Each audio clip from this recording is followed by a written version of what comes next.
Mathilde Tirson, donc j'ai 35 ans, je réside sur la commune de Grougy dans le nord de l'Aisne. Alors je m'appelle Dehoux Etienne, c'est une exploitation ovin-lait, caprin-lait avec vache allaitante.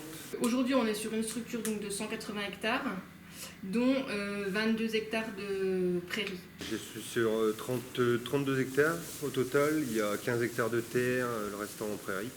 Donc je me suis installée sur la Romane. On a voulu créer un troupeau plus gros de 500. Il y a 15 brebis laitières pour l'instant, en transformation à la ferme, en fromage. Aujourd'hui, c'est quelque chose qui est plus accessible, je pense, pour une femme de faire du mouton que de faire du bovin. Donc voilà pourquoi on a choisi le mouton en fait. Puis c'était un type d'élevage qui s'appropriait beaucoup mieux pour moi que des plus grosses bêtes. Parce que j'avais déjà les chèvres laitières, et puis ça me plaît bien.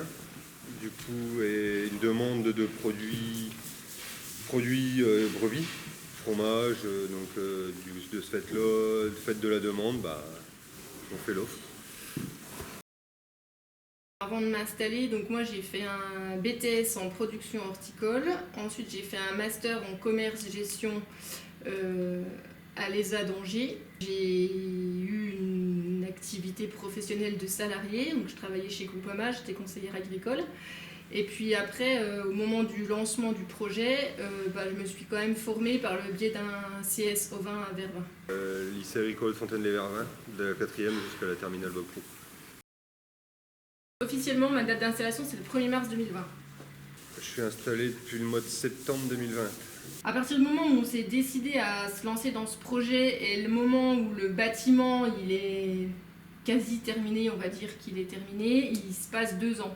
C'est une reprise d'exploitation avec le biais de la SAFER. On a créé justement un GAEC pour avoir le plus d'aide possible. Donc c'est le secteur, ça reste dans mon secteur, et le fait d'avoir, j'ai la ferme des Alpagos à côté, qui ramène du monde pour lui, ramène du monde pour moi. C'était une ancienne pâture qui appartenait donc à mes beaux-parents. On a créé un GAEC, donc cette pâture fait partie du GAEC. Donc on s'est mis là-bas parce que c'est là où il y avait le plus de place finalement. On peut tourner tout autour du bâtiment, c'est beaucoup plus simple et nos pâtures sont plus accessibles à cet endroit-là. Donc c'est ce qui a fait le choix. La région, j'ai eu de l'aide, on va dire, pour la réalisation par la Chambre, mais de l'aide du bureau. C'est les deux seuls organismes qui m'ont aidé, la Chambre d'agriculture et le Hauts-de-France. D'abord tout ce qui est conseil de gestion. Ensuite, on a eu tous les techniciens donc, de la coopérative du Berger du Nord-Est, notamment Sylvie Boiset, et on a eu les techniciens de la Chambre, donc, qui nous ont aiguillés pour le bâtiment. Et la Chambre d'agriculture a surtout été là pour tout ce qui était planning de reproduction, en fait, puisqu'on part sur 3 lots d'annulage. Donc la Chambre d'agriculture a travaillé là-dessus.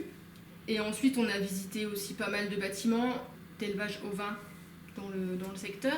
Donc oui, on n'est pas tout seul. Et j'ai envie de dire, heureusement qu'on n'est pas tout seul. J'ai un budget total de 250 000 € pour l'installation. Donc là, on est à 400 000 € d'emprunt, plus donc les 100 000 € d'aide qui sont arrivés du PCAE. Donc on est sur un budget à peu près 500 000 quoi. Ouais, c'est de la patience. C'est quand même assez têtu. C'est une connerie à faire, c'est dedans. Après, c'est l'observation.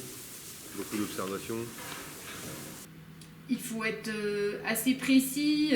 C'est un travail qu'on pourrait se dire que c'est assez chronophage en fait, parce que finalement, tous les jours, on fait quand même souvent la même chose. Mais pourtant, c'est hyper intéressant, parce qu'en fait, sur un mouton, il y a tellement de périodes différentes entre la gestation, la lactation, le moment de la mise en lutte. Donc, il y a beaucoup de phases, mais je pense que vraiment, c'est la rigueur qui peut faire en sorte que ça marche.